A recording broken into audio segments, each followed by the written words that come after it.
Prosonic experience the finest UPVC windows and doors. 7799779088. ప్రస్తుతం మనతో పాటు ఉన్నారు జై భారత్ పార్టీ వ్యవస్థాపక అధ్యక్షులు మాజీ CBI JD IPS officer JD Lakshminarayana గారు. ఒకసారి ఆయనతో మాట్లాడదాం. ఎందుకంటే మనకు తెలుసు కేరళ నర్సు నిమిషప్రియ ఇష్యూ ప్రపంచ వ్యాప్తంగా సంచలనం రేపినటువంటి పరిస్థితి. అసలు ఇందులో ఫ్యాక్ట్స్ ఆఫ్ ది కేసు ఏంటి, ఏం జరిగింది, ఏం జరగబోతోంది అన్ని కూడా ఒక ఐపీఎస్ ఆఫీసర్ గా ఆయన ఏం చెప్తారో చూద్దాం. సార్ నమస్తే అండి. నమస్తే నిరుపమ గారు. సార్ ఐపీఎస్ ఆఫీసర్ గా మీరు ఇలాంటి చాలా కేసెస్ చూసుంటారు. ఇప్పుడు ఈ కేసుని ఎలా చూస్తారు, అసలు ఇందులో ఫ్యాక్ట్స్ ఏంటి, ఎందుకు ఇలాంటి సిచ్యుయేషన్ వచ్చింది, ఆమె చేసింది న్యాయం అని చెప్పేసి చాలా మంది వాదిస్తున్నారు. కొంతమంది అయితే వెళ్ళి అక్కడే ఉండి ఆమెకు సపోర్ట్ చేద్దామని చెప్పి భారత్ నుంచి వెళ్ళినటువంటి పరిస్థితి కూడా ఉంది. ఎట్లా చూడాలి సార్? ఇది రెండు దేశాల మధ్యన ఇష్యూగా చూడాలా, లేకపోతే పర్సన్స్ మధ్యన మాత్రమే చూడాలా?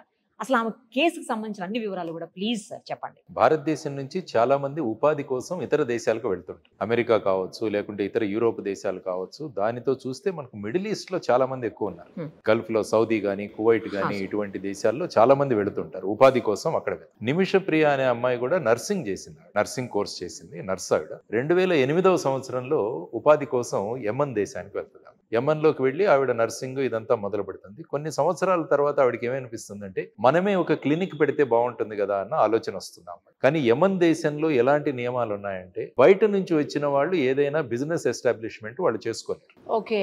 కాబట్టి అక్కడ లోకల్ వాళ్ళు ఎవరైనా కావాలి అని చెప్పేసి అక్కడ ఆవిడ లోకల్ చెందిన ఐ థింక్ తాహిద్ అనుకుంటా అతన్ని కలిసి ఆ డాక్యుమెంట్స్ అన్ని తయారు చేసి 2015వ సంవత్సరంలో క్లినిక్ స్టార్ట్ చేస్తున్నాం. ఆ తర్వాత ఇది మొదలవుతుంది. కానీ ఈ వ్యక్తి యమన్ వ్యక్తి ఎవరైతే ఉన్నాడో అతను ఈవిడని ఎక్స్‌ప్లాయిట్ చేయడం మొదలు పెడతాడు. ఈ అమ్మాయి పాస్పోర్ట్ తీసేసుకోవడం, తర్వాత ఈమెని ఫిజికల్ గా, తర్వాత సెక్షువల్ గా అబ్యూస్ చేయడం, ఇవన్నీ చేసి ఆవిడ ఇక తట్టుకోలేకపోయి ఈ వ్యక్తి ఇలాగే కొనసాగితే నా జీవితం టోటల్ గా కొలాప్స్ అయిపోతుందని చెప్పేసి పాస్పోర్ట్ ఇవ్వట్లేదు. తర్వాత ఆవిడని కంటిన్యూస్ గా బాధలు పెడుతున్నాడు. కాబట్టి ఇక ఫైనల్ గా ఇతన్ని చంపేయాలన్న స్థాయికి ఆ అమ్మాయి వచ్చి ఎలా చంపాలి అని ఇంకొక నర్సింగ్ చేసిన వాడిని అడిగితే స్లోగా పాయిజన్ ఇస్తే సరిపోతుంది అని. కాబట్టి స్లోగా పాయిజన్ ఇస్తూ తర్వాత డోస్ ఎక్కువైపోయి 2017వ సంవత్సరంలో ఈ వ్యక్తి చనిపోతాడు.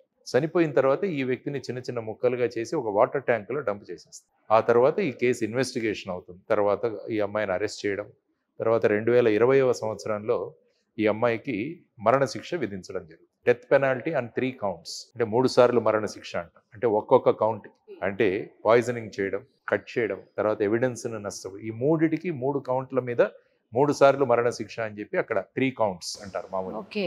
ఆ తర్వాత ఈవిడ అక్కడ పై కోర్టులో అప్పీల్ చేస్తే ఒక మరణశిక్ష తగ్గించారు, అంటే 2 మరణశిక్షలు. ఆ తర్వాత యమన్ దేశంలో ఎవరైతే ప్రెసిడెంట్ ఉన్నారో వాళ్ళు 2023వ సంవత్సరం అనుకుంటాను దీనికి అప్పీల్ చేశారు. తర్వాత మీరు చూస్తే యమన్ దేశంలో హౌతీస్ ఎక్కువగా ఉంటారు. వాళ్ళొక ఈ టెర్రరిస్ట్ ఫోర్స్ లాగా వాళ్ళ కంట్రోల్లో ఉంది. అందుకనే ఇజ్రాయెల్ ఎప్పుడు కూడా యమన్ దేశం మీద దండయాత్రలు ఈ హౌతీస్ కు అగేన్స్ట్ గా చేస్తుంది. కాబట్టి వాళ్లకున్న ఒక ఫోరం అధ్యక్షుడు ఎవరైతే ఉన్నాడో అతను కూడా పర్మిషన్ ఇచ్చాడు. కాబట్టి ఆ అమ్మాయికి కన్ఫర్మ్ అయింది మరణశిక్ష. అది 16వ తారీఖున అమలు చేయాలన్నది ఒక. సో ఈ విధమైన పరిస్థితులలో ఈ అమ్మాయిని ఎలాగైనా కూడా దాని నుంచి బయటికి తీసుకురావాలని చెప్పేసి అనేక సంఘటనలు, అనేక ఆర్గనైజేషన్స్ ప్రయత్నిస్తూ వచ్చాయి. దాని తర్వాత మన భారతదేశంలో కూడా సుప్రీంకోర్టుకు వెళ్ళడం జరిగింది. అవును సార్.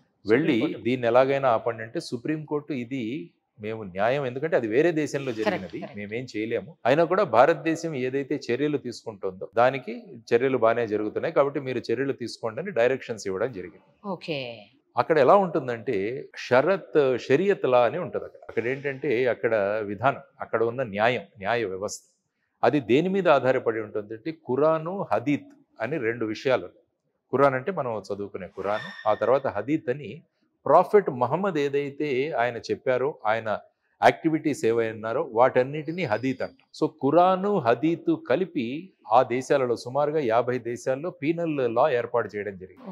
అంటే అక్కడ చట్టం, ఆ చట్టంలో ఏముందంటే 2 విధానాలు వాళ్ళు చేశారు. ఖిసాస్ అని ఒకటి, దియా అని ఒకటి. ఇది మీరు ఖురాన్ ఒకసారి చదివితే చాప్టర్ 2లో 175వ వర్స్ ఉంటుంది. అందులో ఏం చెప్తారంటే ఖురాన్లో వాళ్ళు ఏం చెప్తారంటే ఈ విధంగా జరిగినప్పుడు ఖిసాస్ అంటే ఐ ఫర్ ఐ, చావుకు చావు అలాంటిది. అందులోనే దియా అంటే ఏంటంటే సపోజ్ ఈ జరిగిన చర్యలకు మీరు కాంపెన్సేషన్ ఇవ్వగలిగితే ఆ ఫ్యామిలీకి డబ్బు రూపంలో కానీ చర్చల రూపంలో కానీ వారు గనక సమ్మతిస్తే ఈ మరణశిక్ష నుంచి దూరం చేయవచ్చు అన్నది అక్కడ ఉన్న షరియత్ లాలో ఉన్న ప్రొవిజన్. కాబట్టి ఇప్పుడు ఏంటంటే ఆ అమ్మాయి అతని కుటుంబాన్ని సంప్రదించి ఈ విధంగా బ్లడ్ మనీ అంటారు, ఈ మనీని ఆఫర్ చేసి ఆ కుటుంబం గనక ఒప్పుకుంటే ఈ అమ్మాయికి మరణశిక్ష మేము మాకొద్దు, ఐ ఫర్ ఐ అది ఉంది, కానీ మేము ఈ అమ్మాయి ఏ పరిస్థితుల్లో చేసిందో అది చూసి మేము సానుభూతి చూపించి అప్పుడు ఏమవుతుందంటే అక్కడ కోర్టులు దీన్ని కన్సిడర్లోకి తీసుకొని మరణశిక్షను తప్పించి ఈ అమ్మాయి తీసిన చర్యలకు అక్కడి చట్టం ప్రకారం ఎన్ని సంవత్సరాలు శిక్ష విధించాలి అన్నది వాడు నిర్ణయిస్తారు. అంటే వీళ్ళు గనక క్షమాభిక్ష పెడితే మరణశిక్ష పోతుంది, అదే సార్, కానీ మిగతా శిక్ష ఉంటుంది, అది కోర్టులు నిర్ణయిస్తారు. మీరు అలాగే చూసుకుంటే సౌదీ అరేబియాలో ఇలాంటి కేసు ఒకటి జరిగింది, ఐ థింక్ అమీరో ఏదో అనుకుంటాను అతని పేరు. అతను కూడా ఈ విధంగా మర్డర్ కేసు, అందులో కూడా మరణశిక్ష విధించడం జరిగింది. అతను బ్లడ్ మనీ పే చేశాడు. చేసిన తర్వాత మరణశిక్ష నుంచి తప్పించి అతనికి 20 సంవత్సరాల ఖైదు విధించింది అనమాట అక్కడ కోర్టు. సో ఇప్పుడు జరుగుతున్న ప్రయత్నం ఏంటంటే ఒక సున్నీ లీడర్ అబూబకర్ అని అన్నాడు ఆయన, తర్వాత అనేక మంది దీంట్లో ఒక సేవ్ నిమిష్ ప్రియా ఒక ఇది కూడా ఏర్పాటు చేశారు, ఆర్గనైజేషన్ వాళ్ళు కూడా ప్రయత్నిస్తున్నారు. కానీ ఇప్పుడు ఏంటంటే ప్రస్తుతానికి దాన్ని పోస్ట్పోన్ చేశారు, 16 చేయాల్సింది పోస్ట్పోన్ చేశారు. ఆ తర్వాత వీళ్ళ ప్రయత్నాల వల్ల ఇన్ కేస్ ఆ కుటుంబ సభ్యులు గనక ఈవిడకు మరణశిక్ష వద్దు అని చెప్పి అంటే ఆ తర్వాత ప్రొసీడింగ్స్ అవుతాయి. ప్రస్తుతం ఈ పరిస్థితుల్లో ఉంది ఆ కేసు. కానీ అతని బ్రదర్ ఒక అతను ఎట్టి పరిస్థితుల్లో మేము ఒప్పుకోము అని అంటున్నాడు సార్. పేపర్లో వచ్చిన న్యూస్ చూస్తే అతను మా సంపాదించే వ్యక్తి చనిపోయాడు, అత్యంత దారుణంగా చంపబడ్డాడు, కాబట్టి మాకు ఈ బ్లడ్ మనీ డబ్బులు ఏమొద్దు, మాకు మళ్ళా కిసాస్, eye for eye, life for life అది మాకు కావాలని ఇప్పటికి అంటున్నారు. కానీ అనేక దేశాలు, భారతదేశం కూడా డైరెక్ట్ గా యమన్తో మనం చర్చలు జరపలేము, ఎందుకంటే మనం దాన్ని రికగ్నైజ్ చేయలేదు, ఎందుకంటే అది హౌతీస్ కంట్రోల్లో ఉంది కాబట్టి ఇప్పుడు భారతదేశం కూడా సౌదీ అరేబియా ఇటువంటి మనకు స్నేహపూరితంగా ఉన్న దేశాల ద్వారా వాళ్లను దీనికి ఒప్పించడానికి ప్రయత్నాలు జరుగుతాయి. అది ఇది తెలియక చాలా మంది మోడీ గారు అసలు ఏమి చర్యలు తీసుకోవట్లేదు, మోడీ గారు కామ్గా ఉన్నారు, ఎందుకు మాట్లాడట్లేదు, ఎందుకు చర్యలు తీసుకోవట్లేదు, ఎందుకు సంప్రదింపులు జరపట్లేదు అని గొడవ చేస్తున్నారు సార్. మన external affairs spokes person Randhir Jaiswal కూడా మాట్లాడారు, మేము ఫ్రెండ్లీ దేశాల నుంచి ఇవి చేస్తున్నాం, ఎందుకంటే డైరెక్ట్ గా మేము డిప్లొమాటిక్ జరపలేము, ఎందుకంటే అది రికగ్నైజ్డ్ కాదు, హౌతీస్ అన్నది మేము రికగ్నైజ్ చేయలేదు, కాబట్టి మేము డైరెక్ట్ గా వాళ్ళతో మాట్లాడాం, కాబట్టి ఈ దేశాల ద్వారా మా ప్రయత్నాలు మేము చేస్తున్నామని వారు చెప్పారు. అనేక మంది ప్రయత్నాలు కూడా చేస్తున్నారు దాని గురించి, వాళ్ళ ఇన్ఫ్లుయెన్స్ల ద్వారా ఎలాగైనా ఈ మరణశిక్ష నుంచి తప్పించి ఈ అమ్మాయిని మళ్ళీ భారతదేశానికి తీసుకురావాలన్న ప్రయత్నాలు జరుగుతాయి. కాబట్టి చూడాలి రాబోయే కాలంలో ఏ విధంగా ఆ కుటుంబం ఏ విధంగా రియాక్ట్ అవుతుంది, మెయిన్ గా కుటుంబం మీద ఆధారపడింది, వాళ్ళ నిర్ణయం వల్ల మరణశిక్ష తగ్గుతుంది. ఆ కుటుంబం కనుక ఒప్పుకోకుంటే ఇది అమలు చేయాల్సిన అవసరం ఉంటుంది ఆ పరిస్థితి, ఎందుకంటే ఏ దేశంలో ఉన్న చట్టాలు అక్కడ అమలు. సో ఆ విధమైన పరిస్థితుల్లో ప్రస్తుతం నిమిష ప్రియ కేసు సార్. మరి మామూలుగా మనకి ఇప్పుడు కేసెస్ లో చూస్తుంటాం మన ఇండియాలో, అతను గనక ట్రయల్ కి ముందు ఎవరైనా సరే అక్యూజ్డ్ ఎవరు ఉంటారో వాళ్ళు ట్రయల్కి ముందు కానీ లేదా తర్వాత కానీ ట్రయల్ జరుగుతున్న టైంలో కానీ కొన్ని సంవత్సరాల పాటు జైల్లో ఉంటే అతనికి పడిన శిక్షలోంచి ఈ జైలు శిక్షని మినహాయిస్తూ ఉంటారు, అతను ఆల్రెడీ జైల్లో ఉన్నదాన్ని. కానీ ఇప్పుడు ఇక్కడ మరణశిక్ష పడ్డది కదా, ఈ మరణశిక్ష వీళ్ళు గనక ఒప్పుకుంటే మిగతా శిక్ష ఏదైనా అక్కడ కోర్టులు విధించాలనుకుంటే ఇప్పటి వరకు ఐ థింక్ 2017 నుంచి ఉంది, కాబట్టి 8 సంవత్సరాలు దాని నుంచి తగ్గించి ఎంత శిక్ష నిర్ణయిస్తారనేది ఆ కోర్టుల మీద ఆధారపడి. కాబట్టి ఫస్ట్ ఈ మరణశిక్ష నుంచి ఈ అమ్మాయిని ఎలా తప్పించాలి అన్న దాని గురించి అందరి యొక్క ప్రయత్నాలు జరుగుతున్నాయి.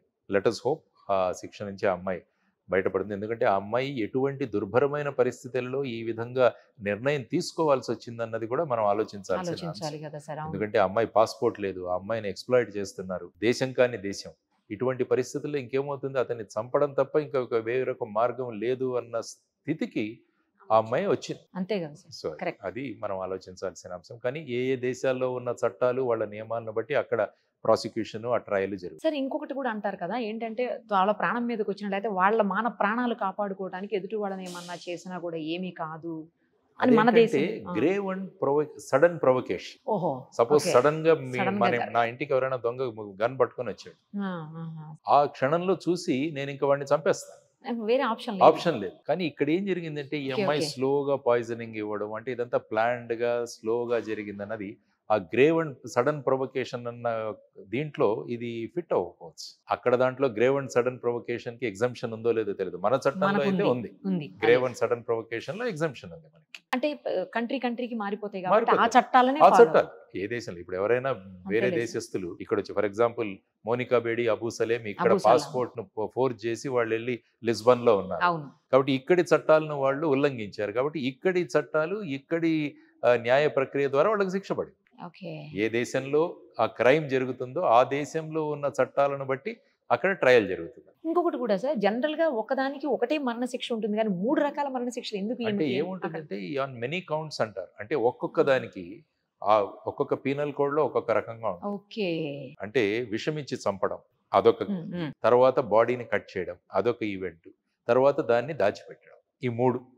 కాబట్టి ఈ ఒక్కొక్క దానికి కూడా మరణశిక్ష విధించేంత నేరం చేయబడిందని అక్కడ కోర్టులు కన్క్లూషన్లోకి వచ్చాయి. కాబట్టి 3, ఆ తర్వాత ఒక హయ్యర్ కోర్టు 1 తగ్గించేసి 2 అయితే ఉన్నాయి. 2 కౌంట్స్ మన దగ్గర అయితే అలాంటిది సేమ్ ఉంటుందా సార్? అట్లా ఉంటుంది. ఉండదు కదా కానీ మన దాంట్లో ఏమవుతుందంటే 3 మరణ శిక్షలు దీన్ని ఉంటాయి. ఉంటాయా? అంటే ఒకసారి అయిపోయిన తర్వాత ఇంకేముంది, రెండవది ఇంకా లేదు అందులో. అదే సార్. కానీ మిగతావి చూసుకుంటే మీరు శిక్షలు విధిస్తారు. ఫర్ ఎగ్జాంపుల్ చీటింగ్ చేసినందుకు ఒక శిక్ష, ఫోర్జరీ చేసినందుకు ఒక శిక్ష, లేకుంటే ఇంకోటి వాటిని వాడినందుకు ఒక శిక్ష. కానీ మన దాంట్లో మన దేశంలో ఏదంటే ఈ 3 శిక్షలు కలిపి నడుస్తాయి. అది అంటున్నాను సార్, కరెక్ట్. అది కాంకరెంట్లీ అంటాం మనం. కాంకరెంట్లీ అన్ని శిక్షలు కలిపి నడుస్తాయి. కానీ అదే కన్సిక్యూటివ్ గా చేస్తే ఈ 3 సంవత్సరాల పనిష్మెంట్ తర్వాత నెక్స్ట్ 3 సంవత్సరాలు, నెక్స్ట్ 3 సంవత్సరాలు. అదే మీరు చూసుకుంటే అమెరికాలో 30 సంవత్సరాల శిక్ష, 40 సంవత్సరాల శిక్ష ఈ విధంగా పడుతుంటాయి. అంటే అవన్నీ కూడా కాన్సిక్యూటివ్ గా జరుగుతాయి. ఒక శిక్ష అయిన తర్వాత ఇంకొక శిక్ష, ఆ విధంగా. సో ఇప్పుడు ఇక్కడ అక్కడ కోర్ట్స్ ఎలా స్పందిస్తాయో రేపొద్దున కోర్టులు స్పందించడానికి ఓన్లీ ఈ ఫ్యామిలీ కనుక ఈ అమ్మాయిని మరో శిక్ష నుంచి తీసేసి ఆ తర్వాత కోర్టుల మీద ఆర్గ్యుమెంట్లు అవన్నీ జరుగుతాయి. మొదట జరగాల్సింది ఈ ఫ్యామిలీ నుంచి దీన్ని బయటికి తీసుకురావడం అన్నది ప్రధానం. ఎవరైతే డిసీజ్డ్ ఉన్నాడో వాళ్ళ ఫ్యామిలీ. చూద్దాం సార్ ఏం చూద్దాం. జరుగుతుంది. Let us hope for the best. అమ్మాయి బయటికి రావాలని కోరుకుందాం. అందరి యొక్క ఏవైతే తీసుకుంటున్నారో అందరూ కలిసి పనిచేస్తున్నారు, వీటన్నిటికి కూడా ఒక ఫైనాలిటీ రావాలని కోరుకుంటున్నాం. వాళ్ళు అంటే ఎంతవరకు వింటారో మనకు తెలియదు కదా సార్, ఫ్యామిలీ అనేవాళ్ళు. ఎందుకంటే రకరకాలు వాళ్ళకు కూడా చెప్పే విధానాలు ఇవన్నీ కూడా ఉంటాయి.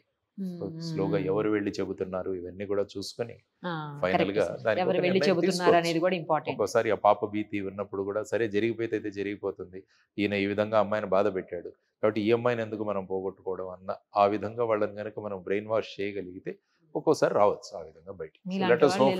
ఖచ్చితంగా అయిపోతుంది. ఇలాంటి వాళ్ళు వెళ్తే ఖచ్చితంగా మంచి జరుగుతుంది అమ్మాయికి. ప్రయత్నిస్తున్నారమ్మా, చాలా మంది ప్రయత్నిస్తున్నారు. Brother K.A. పాల్ గారు కూడా వెళ్ళారని విన్నారు. మంచిదే, అందరూ కలిసి పనిచేయడం చాలా ముఖ్యమైన విషయం. We should appreciate. వాళ్ళు ఎంతవరకు వింటారనేది చూద్దాం. ప్రయత్నం అయితే చేయాలి కదా, ప్రయత్నం చేస్తున్న వాళ్ళందరినీ కూడా మనం మెచ్చుకుందాం. అవును సార్. ముఖ్యంగా ఇస్లాం మత పెద్దలు అయితేనే వాళ్ళు వినే అవకాశం అదే. ఎవరైతే ఉన్నారో ఆయన కూడా చేస్తున్నారని విన్నాం. చూద్దాం. ఎందుకంటే ఇది మతానికి సంబంధించిన ఇష్యూ కాబట్టి దాన్ని కన్విన్స్ చేయడానికి కూడా అందులో ఉన్న కొన్ని విషయాలు చెప్పి కన్విన్స్ చేయగలిగితే అప్పుడు ఆ విధమైన కనెక్టివిటీ వస్తుంది. కాబట్టి చూద్దాం ఏమవుతుంది. మనకంటే కూడా చాలా సివియర్ గా ఎక్కువ ఉంటాయి కదా సార్ అక్కడ శిక్షలు, కొంచెం కఠినంగా ఉంటాయి మన మీద. కొన్ని పనిష్మెంట్ అంటే అడల్టరీ కానీ ఇలాంటివి చేస్తే డైరెక్ట్ గా వాళ్ళు పబ్లిక్ లో స్టోనింగ్ టు డెత్ కూడా ఉన్నాయి. అది కూడా ఈ కిసాస్ లో ఉన్నదే. ఏ చేశారో వాళ్ళకి అదే చేయడం, ఆ విధమైన శిక్షలు ఉన్నాయి. అందుకనే క్రైమ్ రేట్ తక్కువగా ఉంటుంది ఆ దేశాల్లో. స్టోనింగ్ టు డెత్ డైరెక్ట్ గా చేతులు కోసేస్తారు, ఇది చేస్తారు, ప్రజలు రాళ్లు వేసి చంపుతారు, పబ్లిక్ గా హ్యాంగ్ చేస్తారు. రక్తానికి రక్తం సిద్ధాంతం, ప్రాణానికి ప్రాణం సమాధానం అన్నది అక్కడే సిద్ధాంతం. బొబ్బిలి పిల్లిలో ఒక పాట ఉంటుంది ఆ విధంగా. రక్తానికి రక్తం సిద్ధాంతం, ప్రాణానికి ప్రాణం సమాధానం, అది ఆ కిసాస్ లో ఉన్న భాగం అన్నమాట. చూద్దాం సార్, చూద్దామండి. Let us hope for the best. Thank you sir, thank you so much. Suman టీవీలో మీ పర్సనల్ అండ్ బిజినెస్ ప్రమోషన్స్ కోసం కింది నెంబర్ కి కాంటాక్ట్ చేయండి.